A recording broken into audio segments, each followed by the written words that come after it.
जैसे समाधि अवस्था में पहुंचने पर जागृत रहता हुआ चेतन बुद्धि में तो है लेकिन अहम शून्य, इसीलिए तो उसकी संज्ञा है समाधि। समाधि माने धी की समावस्था,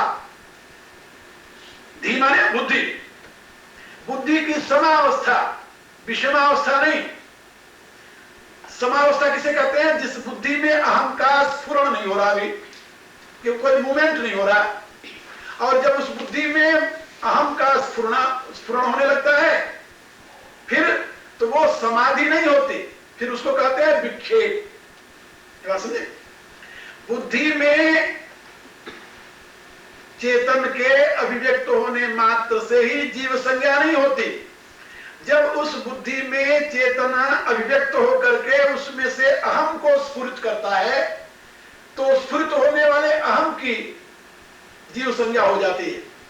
और यदि वो अहम का स्फुरण न हो, जब रिवर्स होकर के यानी उत्थान की अवस्था में, उत्थान माने उत्थान, ऊपर के यानी अवस्था में, जब यही चेतन इंद्रियों से, मन से ऊपर उठ करके अहम को अपनी बुद्धि में समर्पित कर देता है और बुद्धिस्थ हो जाता है, तो बुद्धिस्थ होने वाला अहम जो है वो स्फुरणा रहित हो जाता है, गति रहित हो जाता है। उस अवस्था में समत्वम योग उच्यते, तो उस अवस्था में बुद्धि की समावस्था हो जाती है।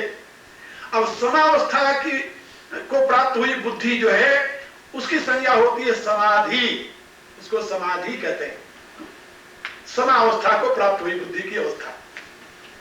अब वो समाधि की अवस्था में न तो वो जीव है, जीव नहीं हो, और न तो ईश्वर है, वो कुछ नहीं हो, विशुद्ध चेतन है। और विशुद्ध चेतन है लेकिन यदि उसकी गति कारण की वो रहे, कारण में अवस्थित हो गया है, तब तो उसको कहेंगे असंप्रज्ञात समाधि। और यदि कार्योन्मुख है तो होती है संप्रज्ञात समाधि। संप्रज्ञात समाधि माने अभी वहां बोध की स्थिति है, इंडिविजुएशन की स्थिति है, तो संप्रज्ञात समाधि में इंडिविजुएशन की एंटिटी बनी रहती है, स्थिति बनी रहती है, और असंप्रज्ञात समाधि में इंडिविजुएशन की स्थिति नहीं रहती। यानी वहां एक में स्फुरणा का बीज है और दूसरे में स्फुरणा का बीज ही समाप्त हो जाता है। ये दो अवस्थाएं होती, संप्रज्ञात और असंप्रज्ञात की। तो यहां पर वो ईश्वर संज्ञा को ही प्राप्त होता है, उस अवस्था में वो ईश्वर ही होता है। जिस अवस्था में बुद्धि में अहम का स्फुरण नहीं हुआ, उस अवस्था में बुद्धिस्ट चेतन जो है वह ईश्वर है। इसीलिए तो अहम को सह के साथ जोड़कर, सह माने बुद्धिस्ट चेतन, इसीलिए अहम को सह के साथ जोड़ करके सह अहम अस्मि, सो अहम अस्मि आदि घोषणा ऋषि करते हैं। यो सर्व पूर्व सो अहम अस्मि, और उसी को तत्त्वम असि, तत् और तुम कह करके तत्त्वम असि की सीख देते हैं। यह जो स्थिति है, यह जो स्थिति है, ये चेतन की शुद्ध अवस्था की स्थिति है। हर एक साधक के जीवन का वही लक्ष्य है कि वह समाधि को प्राप्त कर ले, चेतन की विशुद्ध अवस्था को प्राप्त कर ले, अहम को उसके कारण में लीन कर दे। अहम क्या कारण में लीन नहीं होता? कहा नहीं, प्रसुप्तावस्था में भी अहम जाकर कारण में बैठ जाता है। प्रसुप्तावस्था में जब आप घोर निद्रा में जाते हैं तभी चेतन जाता है वहां, प्रसुप्तावस्था में उसकी गोद में बैठता है लेकिन अपनी एंटिटी कायम रखता है। समाधि की अवस्था में उसकी एंटिटी कायम नहीं रहती। इसीलिए शास्त्रकारों ने बताया कि जागृत अवस्था में आत्मा दाहिने नेत्र में होती है, यानी नेत्र में होती है, ऐसे समझ लो, दाहिने बाएं की बात न करो, लेकिन शास्त्र में यही है कि जागृत अवस्था में आत्मा दाहिने नेत्र में होती है और स्वप्ना अवस्था में आत्मा कंठ में होती है और घोर सुषुप्ति की अवस्था में आत्मा हृदय में होती है और समाधि की अवस्था में आत्मा ब्रह्म चक्र में होती है। इसलिए हृदय से उसे व्युत्थित होने में, उठने में, बाहर आने में कोई कठिनाई नहीं होती। ये नेचुरल रूप से, स्वाभाविक रूप से इसकी गति होती है। लेकिन जब वो ब्रह्म चक्र में पहुंचती है तब उसकी वह स्थिति नहीं होती, क्योंकि ब्रह्म चक्र में नेचुरल प्रोसेस से नहीं जाती, वहां ले जाई जाती है। वह साधन साध्य है, सहज नहीं है। इसलिए शास्त्रकारों ने इस बात को समझाया, जो सुषुप्ति है वही समाधि है, ऐसी बात नहीं। सुषुप्ति और समाधि में अंतर है, उनके स्थान में अंतर है। सुषुप्ति अवस्था में हृदय स्थान में आत्मा होती है और समाधि अवस्था में ब्रह्म चक्र में उसकी स्थिति होती है, और जीवन मुक्त अवस्था में भी ब्रह्म चक्र में स्थिति होती है, ब्रह्मस्थ अवस्था में भी ब्रह्म चक्र में होती है। उसी को भगवान ने कहा ब्रह्म भूत प्रसन्न आत्मा न सोचत न कांक्षति, ब्रह्म भूयाय कल्पते। तो ब्रह्म भूय, ब्रह्म भूत, ब्रह्म भाव को प्राप्त हुई आत्मा, ये जो बातें हैं सब ब्रह्म चक्र में अवस्थित होने वाली आत्मा की स्थिति का वर्णन है। तो यहां पर भगवान बता रहे हैं श्रोत्रम चक्षु स्पर्शनम च रसनम घ्राणम एव च अधिष्ठाय मनश्च अयम। अयम जीवात्मा, यह जीवात्मा इन पांचों ज्ञान इंद्रियों के साथ मन को लगा करके विषयान उपसेवते, विषयों का अनुभव करता रहता है। तो जब ये गतिविधि इसकी चल रही इसमें, तो हर एक व्यक्ति इसको क्यों नहीं जानता, देखता क्यों नहीं, समझता क्यों नहीं भी? क्यों हर एक व्यक्ति शरीर को ही आत्मा माने बैठा हुआ है, इंद्रियों को ही आत्मा माने बैठा हुआ है, मन को ही आत्मा माने बैठा हुआ है? कारण क्या? भगवान ने कहा उत्क्रामंतम स्थितम वापि भुंजानम वा गुणान्वितम। आत्मा की ये गतियां जीवात्मा की कौन कौन सी? उत्क्रामंतम, इस शरीर को छोड़कर जाते समय, और स्थितम, इस शरीर में रहते समय, भुंजानम, और विषयों का अनुभव करते समय, और गुणान्वितम, गुणों के साथ तादात्म्य करते समय।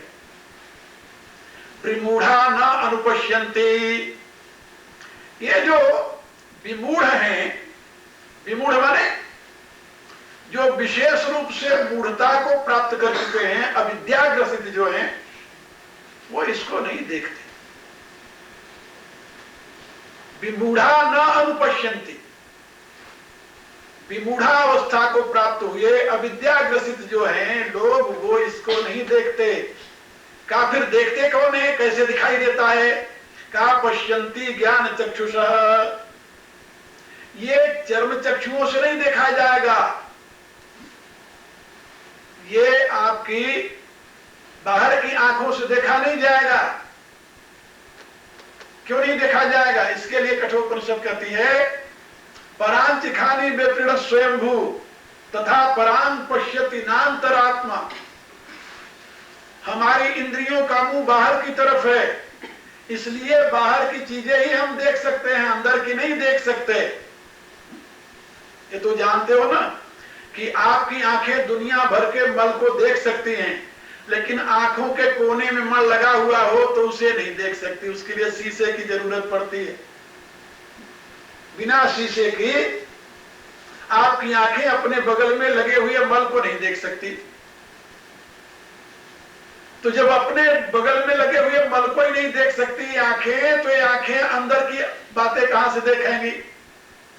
तो अंदर की जो गतिविधि चल रही इसको कौन देखता है? भगवान ने कहा पश्यन्ति ज्ञान चक्षुषः, ज्ञान नेत्र वाला ही से देखता है। ज्ञान चक्षु का क्या है? कहा बुद्धि। बुद्धि ही ज्ञान चक्षु है।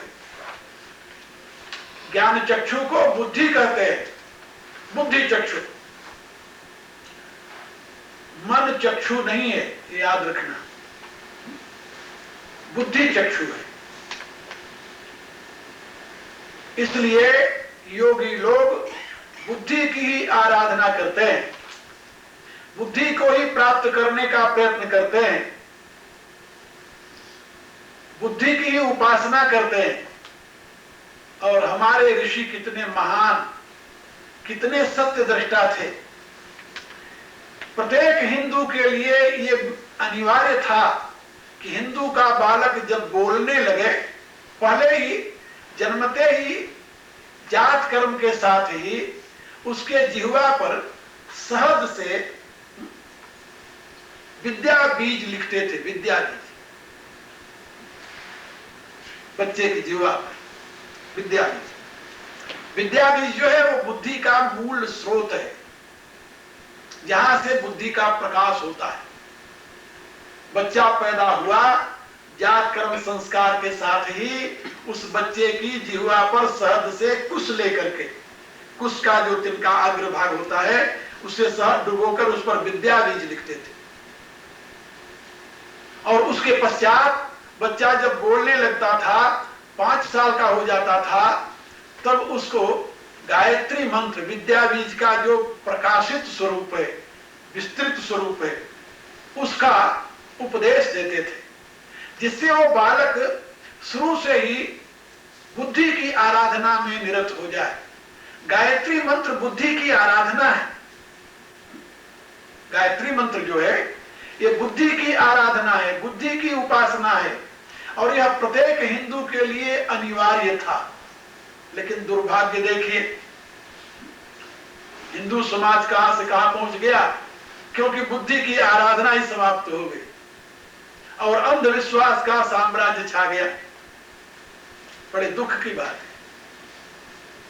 जिस धर्म में बुद्धि की आराधना प्रधान हो और बुद्धि की आराधना पर ही सारा जीवन का वैभव प्रतिष्ठित हो, उस समाज से, उस जाति से उसका मूल ही उच्छेदन कर दिया जाए, इससे और दुखद बात क्या हो सकती है। लेकिन ये हमारे साथ हुआ। और फिर आगे चल करके गायत्री मंत्र केवल एक वर्ग की विद्या बनकर रह गई। उस वर्ग ने भी उसका सही सदुपयोग नहीं किया। खैर, अब अतीत के गलतियों का व्याख्यान करने से कोई लाभ होने वाला नहीं, लेकिन वर्तमान में भी यदि आप सुधार लें, अपने बच्चों में बुद्धि की उपासना की देवी की आराधना के लिए प्रेरणा यदि दें, जागृत करें, तो अब भी कल्याण हो सकता है। तो ये बात पश्यन्ति ज्ञान चक्षुष, ज्ञान दृष्टि से ही ये सत्य देखा जा सकता है, आत्मा का दर्शन किया जा सकता है। दूसरा इसके सिवा और कोई उपाय नहीं है।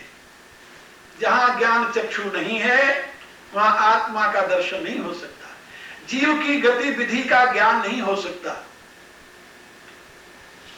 आप देखिए, आपकी इंद्रियां अनकंट्रोल्ड है, आपका हाथ बिना आपकी आज्ञा से घूमता है, आपका पांव बिना आपकी आज्ञा से घूमता है। कर्म इंद्रियों की यह गति है, तो ज्ञान इंद्रियां की तो बातें ही अलग रही। आपका कान बिना आपकी आज्ञा के भी सुन लेता है, आपकी आंखें बिना आपकी आज्ञा के भी वस्तु देख लेती हैं। आप देखना नहीं चाहते फिर भी देखती हैं, आप सुनना नहीं चाहते फिर भी सुनता है। क्यों ऐसा है? फिर आप ईश्वर का है। यहां पर ऊपर वाले 8वें श्लोक में जो भगवान ने ईश्वर का करके संबोधित किया है जीव को, ये बताया है कि वैसे तत्वतः तो तुम ईश्वर हो अपने शरीर के, इन इंद्रियों के, लेकिन तुम्हारा स्तर कहां है? ईश्वरत्व में प्रतिष्ठित है कि गिर गए हो? ईश्वर का एक नाम है अच्युत। क्या समझे? ईश्वर का एक नाम है अच्युत। अच्युत माने जो अपने स्तर से नीचे न गिरे, और जब तुम अपने स्तर से नीचे गिर जाते हो तभी तुम्हारी संज्ञा अच्युत से समाप्त होकर के च्युत हो जाती है। जब आप अपने स्तर से नीचे गिर जाते हो, आपका स्तर क्या है? आप हैं इन इंद्रियों का, मन का ईश्वर, लेकिन आप बन गए उनके गुलाम। मन कहता है ये लेना है, आप कहते बिल्कुल ठीक। मन ने कहा हमें ये चाहिए, आप कहते बिल्कुल ठीक। मन की बात तो दूर रही, आगे मन के जो यानी मीन्स हैं, मन के जो गुलाम हैं, सेवक हैं, मन के जो चपरासी है, इसे समझ लो, उनके पीछे आप दौड़ने लगते हैं। ये इंद्रिय है, इंद्रियों के पीछे आप दौड़ने लगते हैं। आंख ने कहा कि ये रूप बहुत अच्छा है, आप मुग्ध हो गए हुए, और आंख के दिखाए हुए रूप में मुग्ध होकर के आंख की पूर्ति के लिए मरने लगे। कान के सुनाए हुए शब्द की पूर्ति के लिए, उसकी रुचि के लिए मरने लगे। और ये भी सोचिए, ये आंख, कान, जिह्वा, नाक और त्वचा, इन पांचों इंद्रियों के नहीं, इन पांचों इंद्रियों के परे, परे नहीं बल्कि इनके भी और नीचे, ऐसे समझ लो, इनके नीचे रहने वाले जो पदार्थ हैं, उन पदार्थों के मोह में मर रहे हैं, इन्हीं की पूर्ति नहीं। रातों दिन जिसके लिए आप परिश्रम करते हो, क्या वो पांचों ज्ञान इंद्रियों की पूर्ति के लिए है क्या? नहीं, वो तो उनके किसी काम नहीं आता। आप जरा सोचिए, जो डॉलर आपके बैंक में पड़े होंगे या जो प्रॉपर्टी आपकी जमीन पर पड़ी हुई है, आपके ज्ञान इंद्रियों के कौन से काम आ रही है? आ रही कोई काम? कोई नहीं आ रही। चिंता उनकी जरूर है, लेकिन सुख उनसे कुछ नहीं है। हमें एक घटना हमेशा याद रहती है, बहुत वर्ष पहले की बात है। एक मेरे शिष्य ट्रांसफर होकर के दिल्ली गए कहीं से, उन्होंने मुझे आमंत्रित किया, तो वहां एक किराए के मकान में वो रहते थे। उस मकान के आधे पोर्शन में तो मालिक रहता था और आधे पोर्शन में वो किराए पर दिया था। अब वो वहां रहते थे, तो हमें जब बुलाया तो वही ठहरना था, हमें उनके यहां मैं ठहरा था। जब भी उनकी स्त्री पलंग बिछाती और उसके पाए पड़ते फर्श के ऊपर धक दे बोलते, तो तुरंत उस तरफ से मकान मालकिन की आवाज आती, जरा धीरे से खाट बिछाया करो, फर्श टूट जाएगा। क्यों भाई? जो उस मकान में रहता था उसको फर्श टूटने का कोई दुख नहीं था, उस मकान का सुख वो भोग रहा था, लेकिन मकान की चिंता वो लिए बैठी थी जो उस मकान का सुख नहीं भोगती। क्यों? कारण क्या? उसकी इंद्रियां उससे तृप्त नहीं होती थी, उसका मन उससे तृप्त नहीं होता था। मन और इंद्रियों से बाहर, मन के बहकावे में आकर बहकता हुआ यहां तक पहुंच गया। सुख की लालसा में दुख को आमंत्रित कर लिया। इतने से सुख नहीं मिलेगा, शायद इतने से सुख मिल जाए। अरे भले आदमी, बाहर सुख की तलाश में तुम अपने आप को भटका रहे हो, तुम्हारे से और अधिक बड़ा अज्ञानी कौन होगा? भगवान कहते हैं कि वहां से तुम्हें सत्य नहीं दिखाई देगा। ना ना, ये तो मनुष्य की गति है। ये मन के बहकावे में आकर ईश्वर होकर के गुलाम बन गया है। ईश्वर हो, मन ने कहा ये करना है, कहता ठीक है। एक सज्जन मेरे पास आए, मैं पूछने लगा, हमका आप सत्संग में नहीं दिखाई देते। कहने लगे क्या करूं, लड़के का ये है, लड़के का वो है, लड़के का वो है। मैंने उनसे पूछा, हमका भाई इसका अभिप्राय क्या है? तो मेरे से क्या कहते हैं? कहते हैं सही में इस देश के लड़के जो हैं वो लड़के नहीं है, बाप हैं। इसलिए भारत में पिता की आज्ञा मानने पर पुत्र को शांति मिलती थी, यहाँ पुत्र की आज्ञा मान करके बाप को शांति मिलती है। अब मिलती है कि नहीं मिलती है, लेकिन बात उनकी ठीक है, आप सभी जानते हैं। यही स्थिति प्रत्येक जीव की। जीव स्वामी है, जीव पिता है इस शरीर का, मन उसका बच्चा है, ऐसे समझ लो। लेकिन वो मन के बहकावे में, मन के पीछे लगा हुआ है, स्वामित्व तो अपना खो दिया है। जब आप अपना स्वामित्व खो देंगे और मन के कहे में आ जाएंगे, मन के पीछे चलेंगे, तो आपको ज्ञान दृष्टि तो नहीं मिलने वाली, क्योंकि ज्ञान तो बुद्धि का प्रकाश है, मन का नहीं। ज्ञान कहां है? बुद्धि में। फिर मन के साथ रहने पर आप सत्य को नहीं देखेंगे, क्योंकि मन तो इंद्रियों के पीछे रहता है। इसीलिए हमारे यहां एक बात कही गई कि भाई मनमानी मत करो, फिर क्या करो? बुद्धिमानी। बुद्धिमानी से जीवन बिताओ, मनमानी से नहीं। मनमानी तुम्हें तो गर्त में गिरा देगी, और बुद्धिमानी जो है वो तुम्हें उठाकर परमात्मा तक पहुंचा देगी। कहा यदि बुद्धिमानी की योग्यता नहीं है तो क्या करें? तो इसके लिए एक तीसरा रास्ता बताया गया। कहा मनमानी से बचने के लिए, बुद्धिमानी की अवस्था को प्राप्त करने से पहले तब तुम गुरुमानी किया करो। गुरुमानी, पंजाब में दो शब्द है इसके लिए, मनमुखी और गुरुमुखी। आप लोग जानते होंगे पंजाब वाले, मनमुखी और गुरुमुखी। जो गुरुमुखी नहीं है उसको मनमुखी कहते हैं।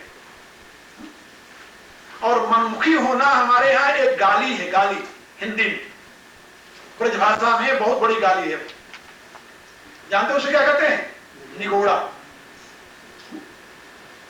निगोड़ा माने बिना गुरु का, निगुरा। निगुरा का अपभ्रंश है निगोड़ा, राकाड़ा बन गया वहां पर, तो निगुरा। निगुरा माने निगोड़ा। स्त्री को निगोड़ी कहते हैं, पुरुष को निगोड़ा कहते हैं। ये गाली है, क्योंकि वो मनमानी करता है। जो गुरुमानी नहीं करेगा वो मनमानी करेगा, और यदि मनमानी से बचना है तो गुरुमानी करो। गुरुमानी करोगे तो बुद्धिमान बन जाओगे, बुद्धिमानी आ जाएगी। एक क्रम है जीवन का। तो भगवान यहां पर समझा रहे हैं कि मूढ़ा न अनुपश्यन्ति। मूढ़ कौन है? कहा जो मनमानी, मन के पीछे लगाता है, मन की बात मान करके ही करने में अपना सुख मानता है, वो मूढ़ है। मूढ़ नहीं बल्कि विमूढ़ है, विशेष मूढ़ है वो। विमूढ़ा न अनुपश्यन्ति पश्यन्ति ज्ञान चक्षुष। ज्ञान दृष्टि वाला ही सत्य को देखता है। ज्ञान दृष्टि प्राप्त करो। ज्ञान दृष्टि पाने के लिए भगवान ने बताया, तद विद्धि प्रणिपातेन प्रश्नेन सेवया उपदेक्षन्त ते ज्ञानम ज्ञानिनः तत्त्वदर्शिनः।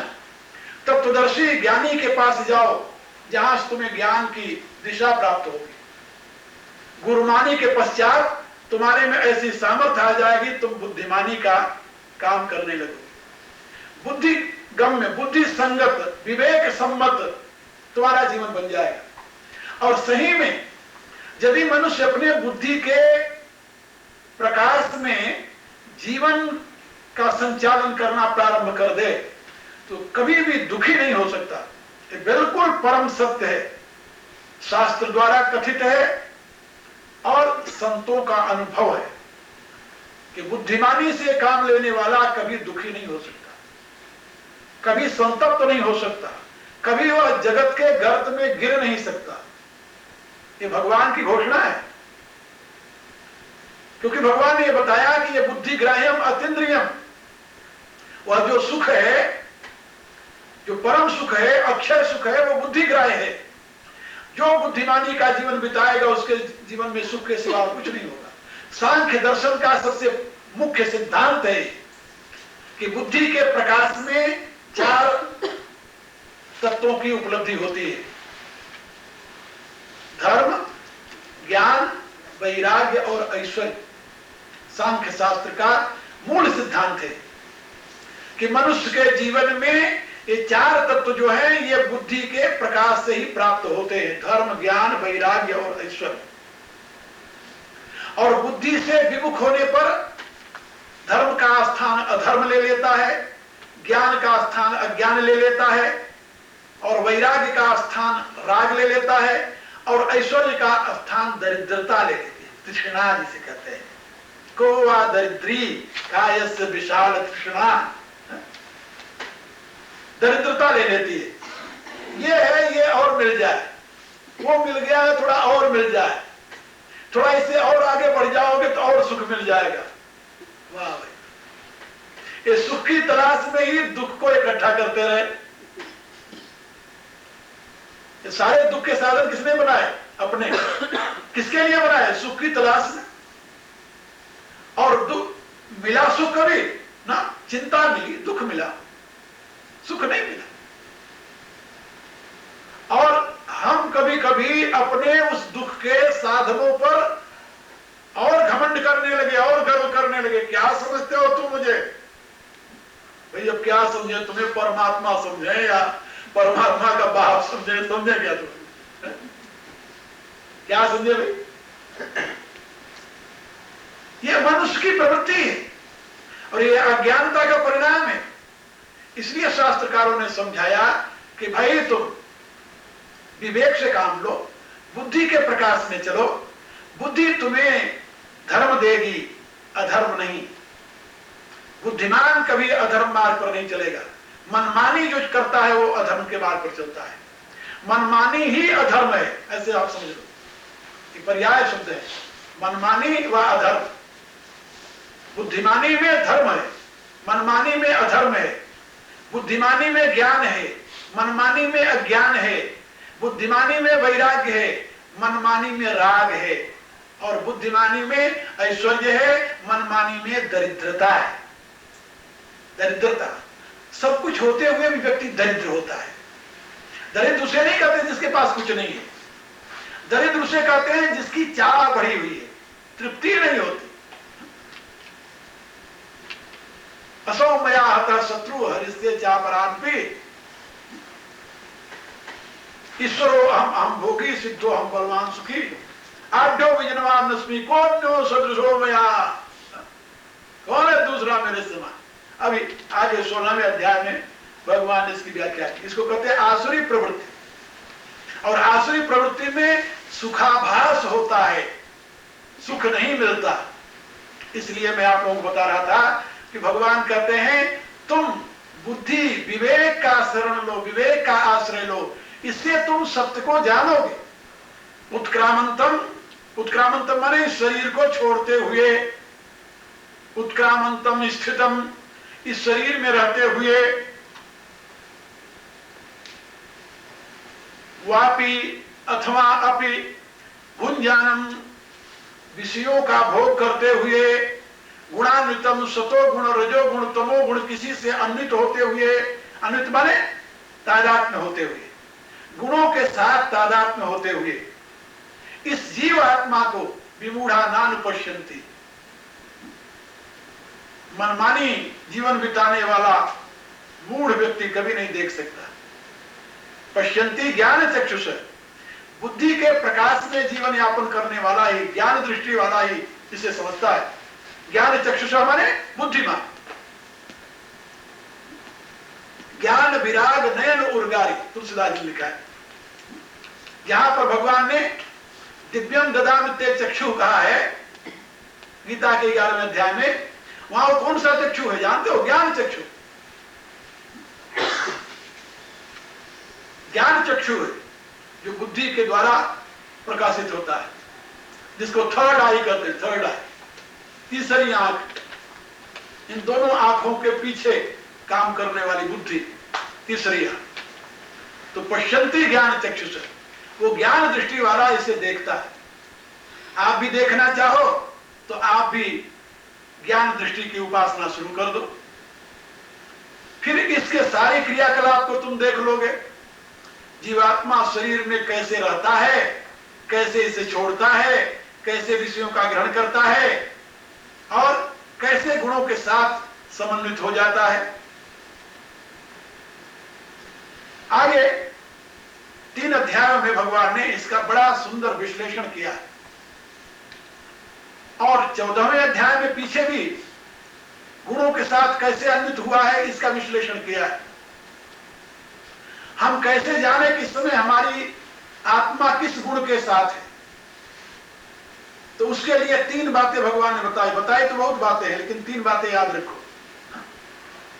एक तो अंतर निरीक्षण से देखो कि इस समय तुम्हारे जीवन में ज्ञान की चाह है कि धन की चाह है कि निद्रा की चाह है, प्रमाद की चाह है। क्या मांग है तुम्हारी? यदि ज्ञान की चाह है तो तुम्हारी बुद्धि सतोगुण के साथ यानी तुम्हारा ये जीवात्मा सतोगुण के साथ मिला हुआ है, सतोगुणी बुद्धि के साथ, ऐसे समझ लो। यदि कामना जागृत हो रही है तो यह समझ लो कि इस समय अब तुम्हारी आत्मा रजोगुण के साथ हो गई है। और जब उसमें प्रमाद आ जाए, प्रमाद, तब समझ लो कि अब ये तमोगुण के साथ हो गई है। तो तुम प्रमाद को भी समझ सकते हो, तुम्हारे में प्रमाद है कि नहीं। तुम अपनी कामना को भी देख सकते हो, कामना आई कि नहीं। और अपने